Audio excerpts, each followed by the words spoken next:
మదనపల్లిలో అతిపెద్ద fashion world SR shopping mall March 8న హీరోయిన్ మీనాక్షి చౌదరిచే గ్రాండ్ ఓపెనింగ్ 3 లక్షల వెరైటీలు అతి తక్కువ ధరలు.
Welcome to Suman TV.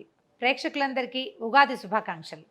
Ugadi పండుగ రోజు పొద్దున్నే తలంట్లు పోసుకోవటము, పిల్లలకి తలంట్లు వేయటము, ఇల్లు వాకిళ్ళు అని అలంకరించుకోవటము, మామిడి మండలు వేప మండలు కట్టుకోవటం బోళ్ళంత పని ఉంటుంది. ఉగాది పచ్చడి కూడా టైం టేకింగ్ కదా. అయితే కొంచెం సింపుల్గా చకచక ప్రసాదాలు, నైవేద్యాలు, తర్వాత మన భోజనానికి సరిపడా పదార్థాలు చేసుకోవటం. ఒక 4 ఐటమ్స్, 3 రైస్ ఐటమ్స్, ఒక ఫ్రై ఐటమ్. బాగున్నాయి కదా పదార్థాలు. చూడండి, ఒకేసారి అన్నం వండేసేస్తాం. ఈ అన్నంతో కొంత పాయసము, కొంత పులిహోర, కొంత దద్దోజనం, ఒక రైస్ పాటుతో అయిపోతుంది కదా. ఇదొకటి. తర్వాత పప్పుల్ని నానబెట్టుకుని వడల్లాగా వేసుకోవటం. మొదట ఏ పప్పులతోటి మనం వడ వేయదలుచుకున్నామో వాటిని స్నానం చేయగానే నానబెట్టేసేయండి. మనం మిగిలిన పనులు చేసి అన్నం వండి పాయసాలు అవి చేసేసరికల్లా పప్పులు నానిపోతాయి. సో మొదట ఏం చేద్దామంటే 3 పప్పులతోటి వడ చేసుకుందాం. ఎలాగా? 3 కాదండి, 4 పప్పులతోటి. ఈ కొలత సరిపోతుంది. ఒక 1/2 కప్పు కందిపప్పు, 1/2 కప్పు మినపప్పు, ఒక 1/2 కప్పు, 2-3 గింజలు అటు ఇటు పడినా పర్వాలేదు, శనగపప్పు. ఈ 3 పప్పుల్ని నీళ్ళు పోసి కడిగేసేయటం, నానబెట్టేయటం. తర్వాత ఒక 1/2 కప్ కంటే తక్కువగా మన పెసరపప్పు. ఈ పప్పుని ఏం చేద్దామంటే వీటిలో పోయిటలా విడిగా వేరే ఒక చిన్న బౌల్లో పోసి పెడదాం. వీటిని ఏం చేద్దాము, కడిగేసి నానబెట్టేసుకుందాం. మొదట నానబెట్టిన పప్పుల్ని మంచినీళ్ళు పోసి నిండా మునిగేలాగా నీళ్ళు పోసేయండి. నానబెట్టి పక్కన పెట్టుకోండి.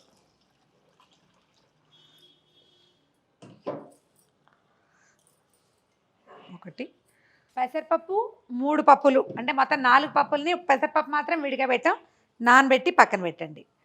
తర్వాత పాయసం కోసం ఓ 10 లేదా 12 బాదం పప్పులు తీసుకోండి. వీటిలల్లో కూడా పొద్దున్నే ఫస్ట్ సెట్లోనే నీళ్ళు పోసి నానబెట్టేసేయండి. ఓకే.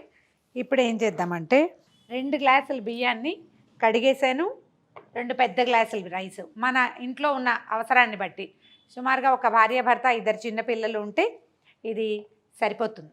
పాయసం, పులిహోర, దద్దోజనం 3టికి కూడా. కొంచెం విడిగా అన్నం వండుకుని పప్పు కూర ఎలాగూ చేసుకుంటాం కదా, నైవేద్యాలకు పనిచేస్తుంది, ప్రసాదాలకు సరిపోతుంది అనమాట.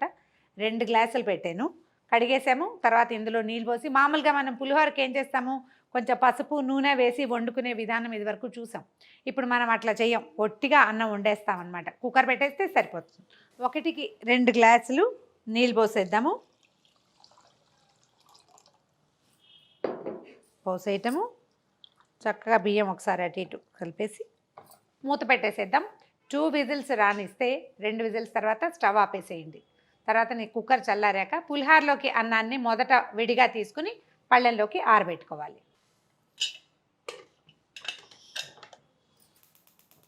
స్టవ్ హై ఫ్లేమ్లో ఉంచండి. 2 విజిల్స్ వచ్చాక వెయిట్ పెట్టలేదు, ఇప్పుడు కొంచెం వేడెక్కాక విజిల్ పెడదాం. లేకపోతే ముందే విజిల్ పెడితే కనుక ఇదంతా కారిపోయినట్టు అయిపోతుంది కదా. స్టీమ్ వచ్చినాక పెడదాం. 2 విజిల్స్ వచ్చాక స్టవ్ ఆపేసేయండి. చల్లారాక దీంట్లోకి ఏం చేయాలో చూద్దాం. వెయిట్ పెట్టేద్దాము.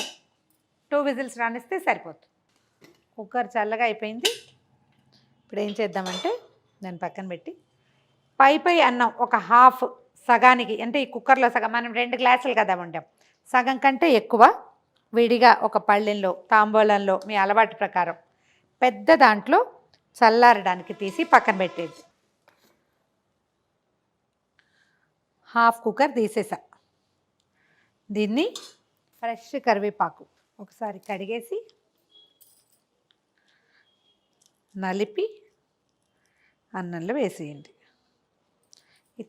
ఈ కరివేపాకు వేసిన వాసన మహా బాగుంటుంది. దాన్ని కొంచెం లోపలికి పోనిచ్చేలాగా చేసి ఆరిపోనిస్తే దీంతో మనం మామిడికాయ పులిహోర చేసేసుకుందాం. దీన్ని చల్లారనిద్దాం. ఇప్పుడు ఏం చేద్దామంటే ఒక పెద్ద గిన్నె పెట్టుకోండి. కొంచెం మన పాయసానికి అనమాట 1 లీటర్ పాలని కట్ చేసి వేసేయండి. పాలు పోసేయండి. హాఫ్ లీటర్ పాలతోటి కూడా చేసుకోవచ్చు. ఇది మనం ఆల్రెడీ ఉడికిన అన్నం పాయసంలో ఈ పాలల్లో మళ్ళీ బాగా ఉడికిపోవాలన్నమాట. ఎంత ఉడికితే అంత బాగుంటుంది. అందుకని స్టవ్ వెలిగిద్దాం. ఓకే, దీంట్లోకి మన అన్నంలోంచి పచ్చిపాలల్లో వేయచ్చు, ఏం పర్వాలేదు. మన ప్యాకెట్ పాలే కదా, అవి ఎలాగో ప్యాస్చరైజ్డ్ మిల్కే, ఆల్రెడీ కాగినవే. ఒక 2 పెద్ద గరిటెల రైస్ని పాలల్లో వేసేయండి. 2 గరిటెల అన్నం వేసేసాం కదా, దీన్ని హై రైస్ మీదే ఉంచండి. పెద్ద స్టవ్ మీద మనం గిన్నె పెద్దది పెట్టాం. ఇది పొంగు వచ్చినప్పుడు మాత్రం ఓసారి కదిపితే సరిపోతుంది. ఈ అన్నం ఈ పాలల్లో బాగా మృదువుగా ఉడికిపోవాలి. ఆల్రెడీ ఉడికిందే. ఇప్పుడు ఏంటంటే పాలు మరిగి అది కొంచెం కోవలాగా అవుతుంది అనమాట. ఎక్సలెంట్ రుచి వస్తుంది. ఈ కుక్కర్ని పక్కన పెడదాం. ఈ ఉన్న మిగిలిన అన్నం చల్లారుతూ ఉంటుంది. ఈ లోపల మనం మామిడికాయ పులిహోరకి తిరగమాత పెట్టుకుందాం. మనది 1 గ్లాస్ రైస్ కదా, ఒక మంచి పుల్లటి మామిడికాయ ఒకటి ముక్కలు తరిగేయండి. చెక్కు తీసి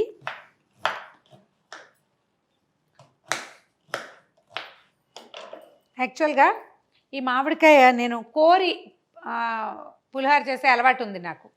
అయితే ఇది నా ఫ్రెండ్ వసంతలక్ష్మి గారు నాకు యూట్యూబ్ ఇచ్చిన ద బెస్ట్ ఫ్రెండ్స్లో ఆవిడ కూడా ఒకరు. ఆవిడ రెసిపీ అనమాట. తను ఇట్లా గ్రైండ్ చేస్తారు. చేసి చూశాను, నాకు బాగుంది అనిపించింది.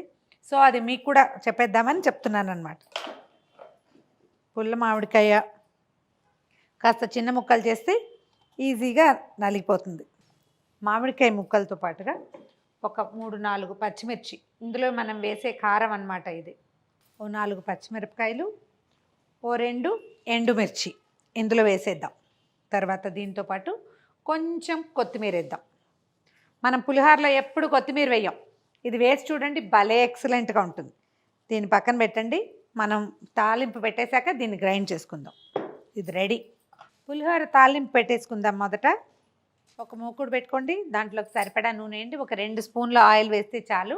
మనం చింతపండు పులిహోరకి నూనె ఎక్కువ వాడుకుంటాం కదా, ఈ మామిడికాయ పులిహోరకి అంత ఎక్కువ ఏం అవసరం లేదు. కొంచెం తిరగమాత సరిపడా వేస్తే సరిపోతుంది. నూనె వేడెక్కనివ్వండి.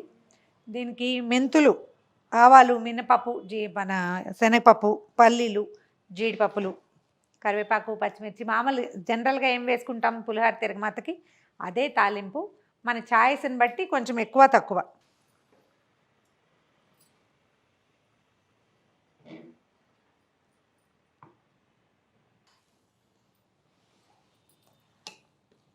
పాలు చూడండి చిక్కబడిపోయినాయి. అన్నం చక్కగా అంటే బాగా ఉడికినట్టుగా కనపడుతుంది. పాలు ఎంత చిక్కగా అయితే ఈ పాయసం అంత బాగుంటుంది. జనరల్గా మనం బెల్లంతో చేసుకుంటాం కదా, దీన్ని వాళ్ళ పంచదారతోటి చేద్దాం.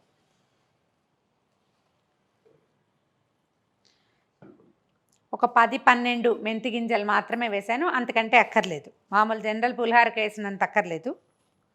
ఓకే, మెంతులు వేగిపోయినాయి. వేగిన వాసన బాగుంటుంది. పల్లీలు, తర్వాత శనగపప్పు 1 స్పూను, 1 స్పూను మినపప్పు, 1/3 స్పూను ఆవాలు,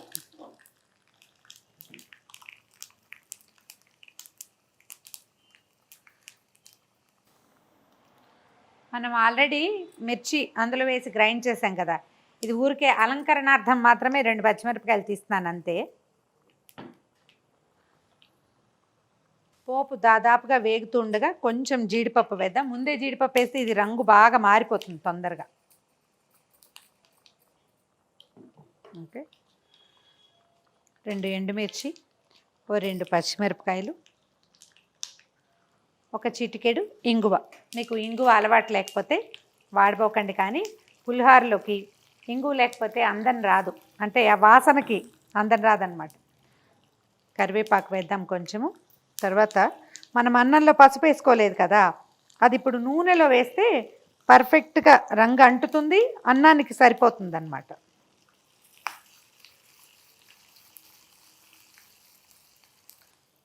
అన్నంలో పోసేద్దాం. ఈ తాలింపును కూడా ఒకసారి గ్రైండ్ చేసుకోవచ్చు కొద్దిగా, అట్లా మన అలవాటుని బట్టి వేస్తే ఏంటంటే కొంచెం బాగా కటకట్లాడుతూ వస్తుందన్నమాట. అన్నంలో వేసేసాం కదా, ఇప్పుడు ఏం చేద్దామంటే ఇందాక పచ్చి మామిడికాయ, పచ్చిమిర్చి, ఎండుమిర్చి గ్రైండ్ చేసి పెట్టాం కదా, ఇదిగోండి ముద్ద చూడండి ఎంత చక్కగా ఉందో, బ్యూటిఫుల్గా ఉంది. ఇప్పుడు ఏం చేద్దామంటే దీంట్లో ఉప్పు వేసి కలిపేసేద్దాం. మనకి అన్నానికి సరిపడా ఉప్పు ఇందులోనే వేసేసుకోవాలి. ఒకసారి మళ్ళీ తిప్పితే ఇది కలిసిపోతుంది పూర్తిగా. ఇప్పుడు ఈ ముద్దని ఇందులో కలిపేద్దాం. ఇదేంటంటే ఆటే శుద్ధగా కాకుండా కొంచెం కసగా చేస్తే బాగుంటుంది. మన మిక్సీ జార్ స్పీడ్ ఎక్కువ అనుకోండి, రాయమని తిరిగేస్తుంది.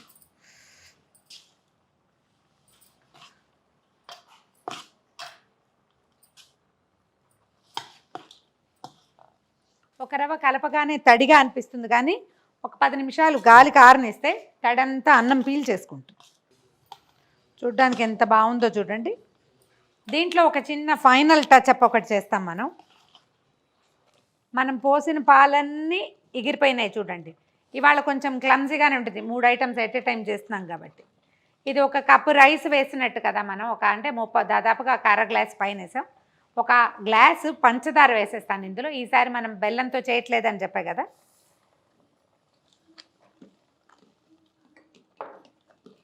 షుగర్ ఎగిరేదాకా దీన్ని వదిలిపెడదాం స్టవ్ మీద. సిమ్లో మాత్రం పెట్టండి, వీలైతే స్టవ్ మార్చేసుకుందాము. ఓకే, ఇప్పుడు ఇక్కడికి వద్దాం. రైస్లో మనం మామిడికాయ పులిహోరలో ఆవ పెట్టలేదు లాస్ట్ టైం చేసినప్పుడు, ఈసారి మనం ఆవ పెట్టుకుందాము. దీంట్లో వసంతలక్ష్మి గారి రెసిపీ అయితే బెంగాల్ మస్టర్డ్ ఒక బాటిల్ దొరుకుతుంది, ఆ పేస్ట్ కలిపారు ఆవిడ. అది కలుపుతారట, అది బాగుంటుందన్నారు. బట్ నాకు దానికంటే మనమే ఫ్రెష్ ఆవాలు గ్రైండ్ చేసి కలుపుకుంటే చాలా బాగుంటుంది. ఇప్పుడు మనది ఒక పెద్ద గ్లాస్ రైస్ కదా, 1 స్పూనున్నర ఆవాలు సరిపోతాయి. దీన్ని ఏం చేద్దామంటే చక్కగా మిక్సీలో గ్రైండ్ చేసేద్దాం మెత్తటి పొడిగా. గ్రైండ్ చేసిన పచ్చి ఆవపిండిని ఇందులో కలిపేయండి. ఇది మొదట కలిపి పెట్టుకుంటే మన నైవేద్యము మనం భోజనం చేసే టైంకి చక్కగా కలిసిపోతుంది, మంచి గుమగుమలాడే వాసన వస్తుంది. మామూలుగా ఆవ వేసినప్పుడు ఏం చేస్తామంటే పైన కొంచెం 1 స్పూను నూనె వేస్తాం. నూనె వేస్తే బాగా కలుస్తుంది, దాంట్లోంచి వాసన పైకి వస్తుందని. ఇది పచ్చిమామిడికాయ కదా, ఇందులో తడి ఉంది ఆల్రెడీ, అది చక్కగా సెట్ అయిపోతుందండి. ఒకవేళ మీకు ఇంట్రెస్టెడ్గా ఉంటే బెంగాల్ మస్టర్డ్ అని దొరుకుతుంది బాటిల్, అందులో కొంచెం కారం కూడా కలుపుతాడు వాడు. అది తెచ్చుకొని 1 స్పూను పేస్ట్ కలిపి చూడండి, భలే ఎక్సలెంట్గా ఉంటుంది. ఆ డిఫరెంట్ టేస్ట్ని చూపించట్లేదు, ఇది మనం హోమ్ మేడ్ చేయటం కోసం, అంటే దేవుడికి పెడతాం కదా అందుకని. వాసన చాలా బాగా వస్తుంది. ప్రసాదాలు వాసన చూడకూడదని చెప్తారు, వాసన చూడకండి. ఉప్పు సరిపోకపోతే తర్వాత కలుపుకోవచ్చు. ఓకే, పులిహోర రెడీ. ఓకే, ఇప్పుడు పాయసం సంగతి చూద్దాం. ఉడికిపోయింది మెత్తగా. ఈ పాయసము జనరల్ పాయసం లాగా ఎలోయిష్గా కాకుండా కొంచెం తెల్లగా ఉంటుందండి. ఏం చేద్దామంటే దీన్ని దించి పక్కన పెట్టేద్దాం. దీంట్లో కావాల్సిన ఏలక్కాయలు, తర్వాత ఏమో మన జీడిపప్పు అవి వేయించుకోవాలి. దీనికి ఏంటంటే మనం కొంచెము బాదం పప్పుల్ని గ్రైండ్ చేసి ఇందులో కలిపితే చిక్కగా వస్తుంది, రుచి చాలా కొత్తగా ఉంటుంది. పంచదార వేసి మనం ఏదో దీన్ని అంటే ఆరోగ్యకరంగా చేయలేదనే భావన నుంచి ఇందులో బాదం పప్పులు మంచి ప్రోటీన్ కలిపి దాన్ని మనం చక్కగా సర్దేస్తామన్నమాట. స్టవ్ ఆపేద్దాము, మళ్ళీ ఇంకో నిమిషం ఆగి వెలిగించుకుందాం. మొదట మనం బాదం పప్పులు నానబెట్టాం కదా, ఆ నానబెట్టిన బాదం పప్పుల్ని గ్రైండ్ చేసేసాను, అది ఇందులో వేసేస్తాం. కొంచెం నీళ్ళు పోసి గ్రైండ్ చేయండి. దాన్ని ఒక్కసారి తెల్లనిస్తే సరిపోతుంది, ఎక్కువసేపు చేయక్కర్లేదు. మెల్లిగా పాయసం ఒక గంటకి చిక్కబడిపోతుంది. మరి చాలా ఉండిపోయింది అని డౌట్గా ఉంటే ఒక డ్రాప్ నీళ్ళు పోయచ్చు, ఏం కాదు. ఇంకొక నిమిషం స్టవ్ మీద ఉంచుతాం పాయసాన్ని, అంతే.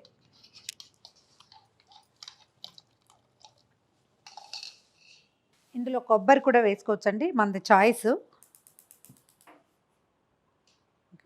పక్క స్టవ్ మీద కొంచెం నెయ్యి పెట్టండి, దాంట్లో కొంచెం జీడిపప్పు కిస్మిస్ వేయించి పాయసంలో వేసేస్తే పాయసం కూడా రెడీ అయిపోతుంది.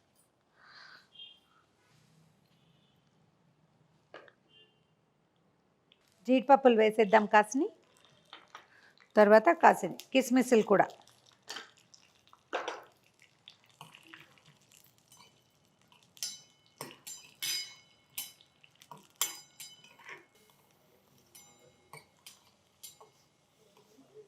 కిస్మిస్ జీడిపప్పు దోరగా వేగిపోయినాయి, స్టవ్ ఆపేద్దాము. వీటిని పాయసంలో వేసిద్దాం.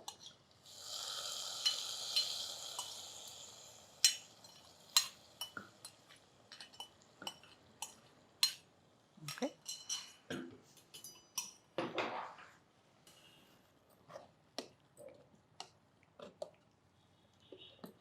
ఇప్పుడు పాయసం స్టవ్ ఆపేసేయటం. తర్వాత కొంచెం ఏలక్కాయల పొడి వేసేద్దాము. ఒకవేళ మీకు పచ్చకర్పూరం మీ టేస్ట్ కనుక ఉంటే ఒక చిటికెడు వేసుకోండి, బాగుంటుంది, మన ఇష్టం. ఈ పాయసాన్ని స్టవ్ నుంచి దించి పక్కన పెట్టేద్దాం.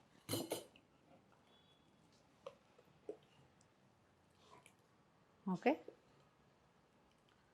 పాయసం పులిహోర చేసేసామా? దద్దోజనం చేద్దాం. పెరుగులో మనకి ఇప్పుడు రైస్ ఎంత మిగిలింది? ఒక పావు గ్లాసు, హాఫ్ గ్లాస్ రైస్ మిగిలింది. 2 గ్లాసుల్లో 1 గ్లాస్ పాయసం చేసి పులిహోర చేసాం, హాఫ్ గ్లాస్ పాయసం చేసాం, ఇంకో హాఫ్ గ్లాసు దద్దోజనాన్ని కట్టిపెట్టాం కదా. చూడండి, ఒక హాఫ్ లీటర్ పెరుగు అయితే ఈ అన్నానికి చాలా బాగుంటుంది. ఒక 1/2 లీటర్ పెరుగులో సరిపడా సాల్ట్ వేయండి, పక్కన పెట్టండి దీన్ని.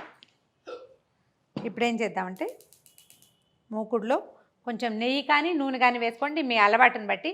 నెయ్యి వేసుకుంటే చాలా బాగుంటుంది, నూనె వేసుకున్నా కూడా బాగానే ఉంటుంది, మన ఇష్టం. నూనె కొంచెం వేడెక్కనివ్వండి, జస్ట్ తాలింపు వేసుకోవటమే. దీంట్లో ఏంటంటే కొంచెం కొత్తిమీర, కొంచెం అల్లము వేస్తే రుచి చాలా బాగుంటుంది. ఈ తిరగమాతకి మనం దేవుడి కోసం పెడుతున్నాం కాబట్టి క్యారెట్ లాంటివి వేయబోకండి. కావాలనుకుంటే చాయిస్ తర్వాత వేసుకోవచ్చు. కీరా, క్యారెట్ అవి కూడా వేసుకుని రైస్ లాగా మధ్యాహ్నానికి పెరుగన్నంలాగా చేసుకోవచ్చు. మనం నివేదన కోసం చేస్తున్నాం కాబట్టి ఒట్టిగా తిరగమాత మాత్రం పెడదాం. సింపుల్ తాలింపేనండి, కొంచెం శనగపప్పు. ఈ పప్పులు కూడా చాయిస్, ఒక్కొక్కళ్ళకి ఇష్టం ఉంటుంది, ఒక్కొక్కళ్ళకి ఇష్టం ఉండదు. కొంచెం మినపప్పు, కాసిన్ని ఆవాలు, తర్వాత కొద్దిగా జీలకర్ర వేయండి. ఈ పెరుగు దాంట్లోకి జీలకర్ర వేస్తే బాగుంటుంది.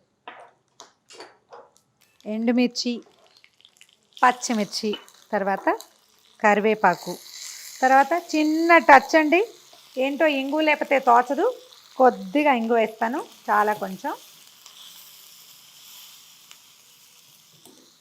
దీంట్లో ఏం చేస్తానంటే చాలా కొద్దిగా అల్లం ముద్ద వేస్తున్నాను.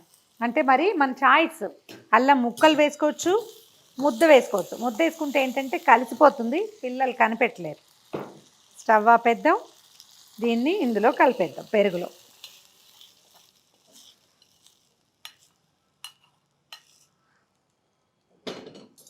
ఓకే, తాలింపుని పెరుగులో చక్కగా కలిపేసి ఈ తాలింపు వేసుకున్నటువంటి పెరుగుకి ఎంత అన్నం సరిపోతుందో అంత అన్నమే కలుపుకోండి, ఎక్స్ట్రా మిగిలితే పక్కన పెట్టండి. కొంచెం కొత్తిమీర వేసుకుందాము. అన్నం కలిపేసేద్దాము.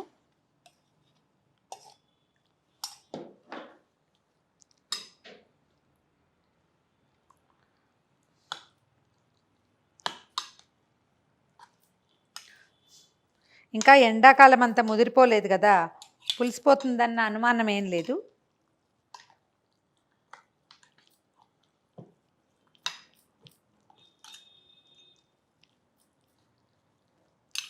చక్కగా కలిపేయండి, ఇది కూడా పట్టేస్తుంది.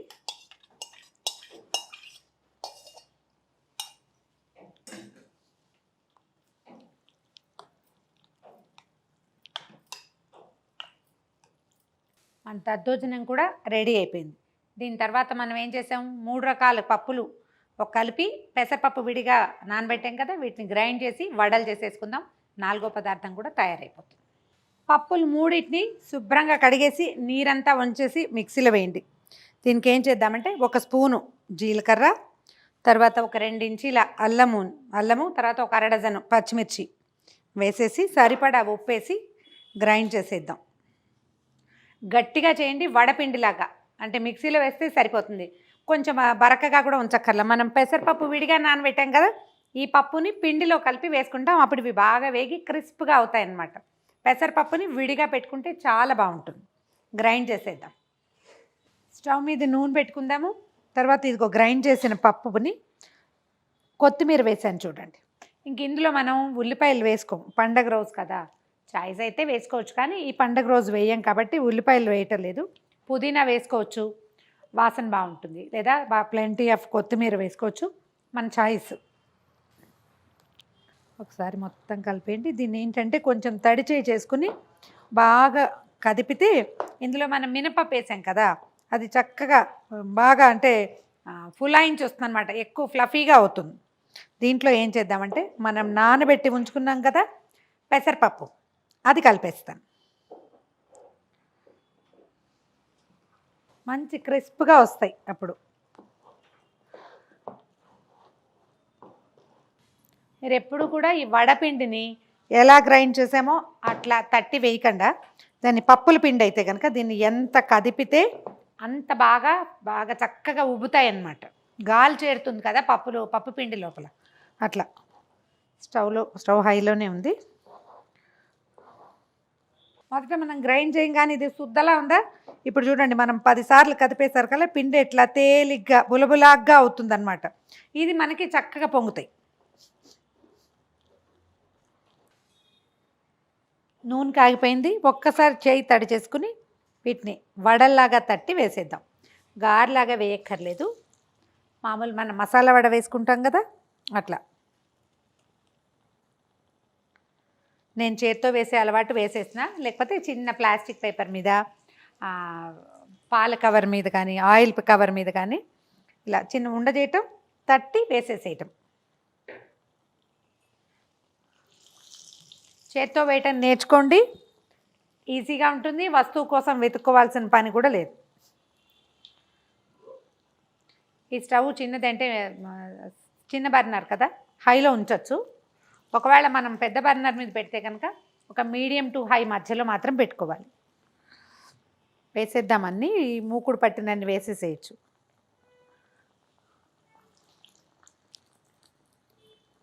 కొద్దిగా వేగాక వెనక్కి తిప్పేసేయండి, రెండో పక్కన కూడా వేగుతుంది. మంచి బ్రౌన్ కలర్ వచ్చేదాకా వేయించి తీసేద్దాము. ఒక చిన్న టిష్యూ పేపర్ మీదకి తీసుకోండి. ఎక్సెస్ ఆయిల్ ఏదైనా ఉంటే అవి లాగేస్తాయి.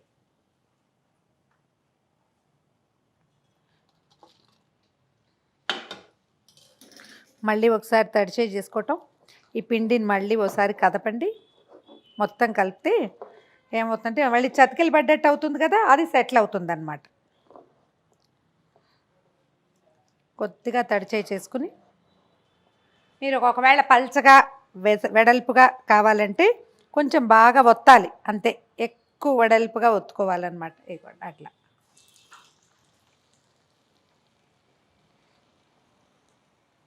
ఆఖరి సెట్ వీటిని తీసేద్దాము వడల్ని.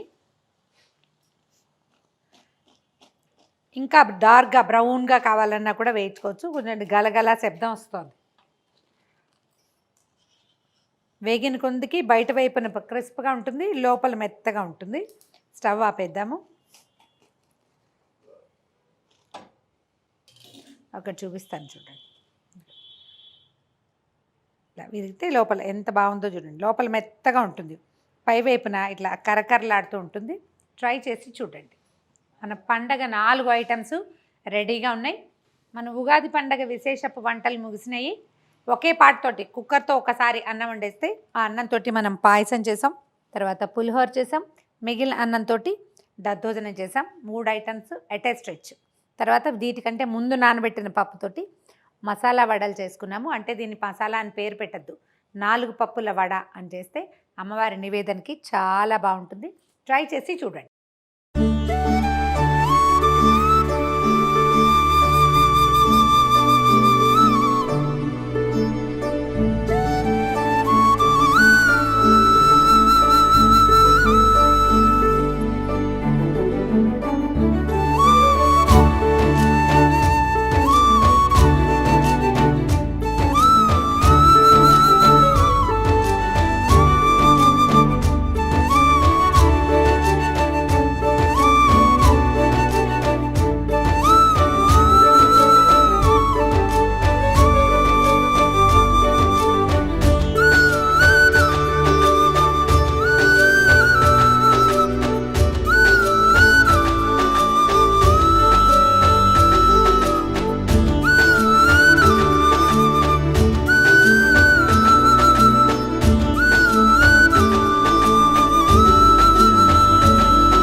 సుమన్ టీవీలో మీ పర్సనల్ అండ్ బిజినెస్ ప్రమోషన్స్ కోసం కింది నెంబర్కి కాంటాక్ట్ చేయండి.